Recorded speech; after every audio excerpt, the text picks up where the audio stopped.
अच्छा, अब अगर आपको वर्षा को नापने के लिए कहा जाए तो आप किस प्रकार नापेंगे?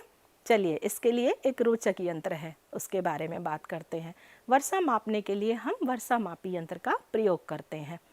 बच्चों, आपको ये जानकर आश्चर्य होगा कि भारत में सबसे अधिक वर्षा भारत के मेघालय राज्य के मासिनराम नामक स्थान पर होती है। आपको स्क्रीन पर वर्षा मापी यंत्र का चित्र दिखाई दे रहा होगा।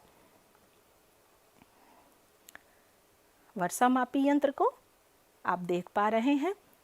जब बारिश में इस प्रकार का एक यंत्र हम रखते हैं, उसके अंदर जो भी बारिश का पानी, जैसे कि आप देख रहे हैं, बूंद बूंद करके उसमें भर रहा है। इस बारिश के जल को, वर्षा के जल को मापकर हम जो वर्षा होती है उसका औसत मात्रा निकाल सकते हैं। इसी को हम वर्षा मापी यंत्र कहते हैं। इसका चित्र आपकी पाठ्यपुस्तक में भी दिया गया है। वर्षा मापी यंत्र आप सभी बनाना चाहते हैं? चलिए, उसकी निर्माण विधि के बारे में बात करते हैं। यह आपकी पाठ्यपुस्तक में भी दी हुई है और यहाँ भी हम सीखेंगे कि हम वर्षा मापी यंत्र कैसे बना सकते हैं। सामग्री, इसके लिए आपको किन किन वस्तुओं की ज़रूरत होगी, आप चाहें तो नोट कर सकते हैं। एक आपको बोतल चाहिए, एक कीप, एक रबड़ बैंड, एक स्केल और एक साइकिल की तीली आपको चाहिए। कीप के ऊपर का घेरा बोतल की पेंदी के बराबर हो। अब हम इसको कैसे बनाएंगे? सर्वप्रथम आपको क्या करना है, कीप के ऊपर का घेरा बोतल की पेंदी के बराबर हो, यानी जितना ये बोतल की पेंदी है इतनी बड़ी ही कीप आपको लेनी होगी। और उसके बाद में यह बिल्कुल बराबर होना चाहिए, ना छोटा और ना बड़ा। यदि अगर छोटी होगी तो पानी उससे चला जाएगा और अगर बड़ी होगी तो पानी बाहर गिरेगा। इसलिए हमें यह बिल्कुल उसकी पेंदी के बराबर ही, तली के बराबर ही लेनी होगी।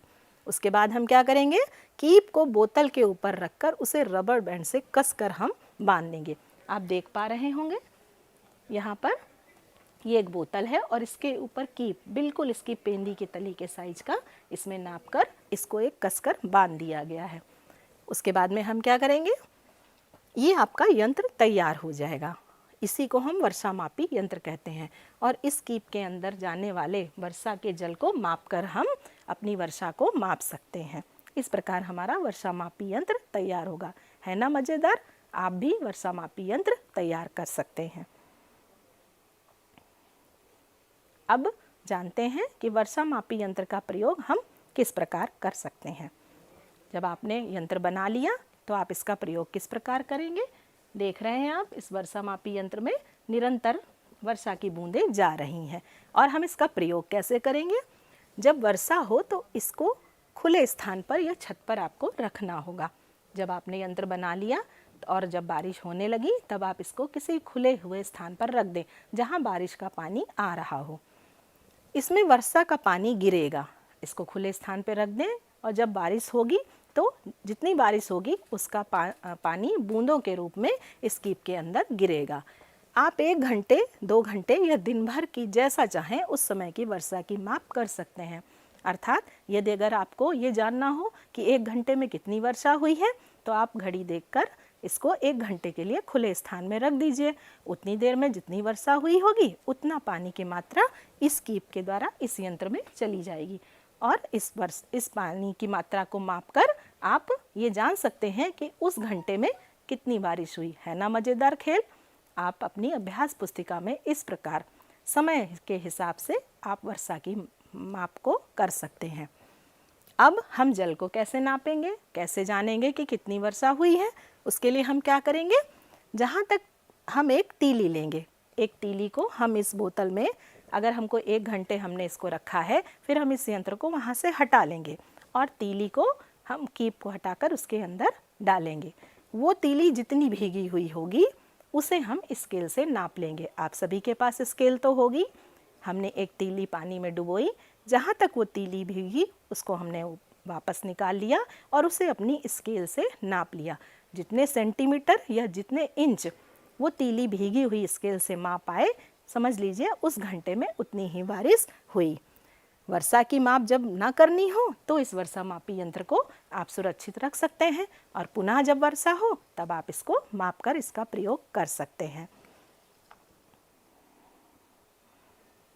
भारत की औसत वार्षिक वर्षा, जैसे आपने वर्षा का पानी मापा, उसी प्रकार हमारा जो सरकार के द्वारा पता लगाया जाता है कि हमारे भारत में इस बार कितनी बारिश हुई, और ऐसा प्रतिवर्ष किया जाता है।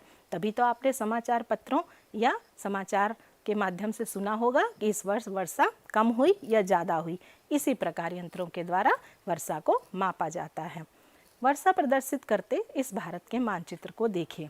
आपको भारत का मानचित्र यहाँ पर दिखाया जा रहा है, और ऐसा मानचित्र आपको अपनी पाठ्यपुस्तक में भी देखने को मिलेगा। आप इस मानचित्र को देखिए और इसमें लिखे हुए प्रश्नों को भी देखिए। भारत के किन किन राज्यों में अधिक वर्षा होती है, पहला प्रश्न, और भारत के किन किन राज्यों में कम वर्षा होती है, ये आपको पता लगाना है। आइए देखते हैं अपने इस पाठ्यपुस्तक में दिए हुए मानचित्र को। आपको यहाँ पर 4 कॉलम दिख रहे हैं। यहाँ पर गहरे नीले रंग से लिखा हुआ है 200 सेंटीमीटर से अधिक वर्षा, अर्थात जब यहाँ की वर्षा की माप की गई तो वो 200 सेंटीमीटर से अधिक हुई। ऐसे कौन कौन से राज्य हैं? गहरा नीला रंग आपको यहाँ पर दिखाई दे रहा होगा। ये अरुणाचल प्रदेश, मेघालय वाला हमारा क्षेत्र है। 100 से 200 सेंटीमीटर ये हल्के नीले रंग से आपको दर्शाया गया है। 50 से 100 सेंटीमीटर वाला क्षेत्र आपको आसमानी रंग से दिखाया गया है, और 50 सेंटीमीटर से कम वर्षा वाला क्षेत्र आपको सफ़ेद रंग से दिखाया गया है। सबसे कम वर्षा कहाँ होती है बच्चों? राजस्थान में, अर्थात जो सफ़ेद रंग से क्षेत्र है उसमें से कुछ भाग राजस्थान का भी है। इस प्रकार हम जान सकते हैं कि हमारे भारत में औसत वार्षिक वर्षा कहाँ कहाँ कैसी कैसी होती है। ये प्रश्न आपको आपकी अभ्यास पुस्तक में भी मिलेंगे, और इनके उत्तर आपको अभ्यास पुस्तिका में लिखने हैं। अब बात करते हैं तापमान की। वायु में ऊष्मा या ठंडक की मात्रा को तापमान कहते हैं।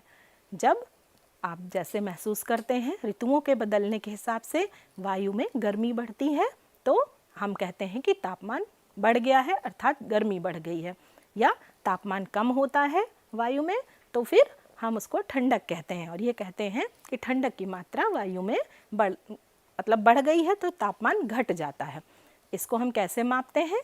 तापमापी थर्मामीटर से तापमान मापते हैं। आपने देखा होगा, आपको स्क्रीन पर भी दिख रहा है, ये थर्मामीटर बना हुआ। प्रायः जब आप बुखार से ग्रसित होते हैं तब आप थर्मामीटर का प्रयोग करते हैं और अपने शरीर का तापमान इसी तापमापी यंत्र के द्वारा लेते हैं। तापमान मापन की इकाई डिग्री सेल्सियस है। आप देख रहे होंगे इस थर्मामीटर पर ये चिन्ह बने हुए हैं।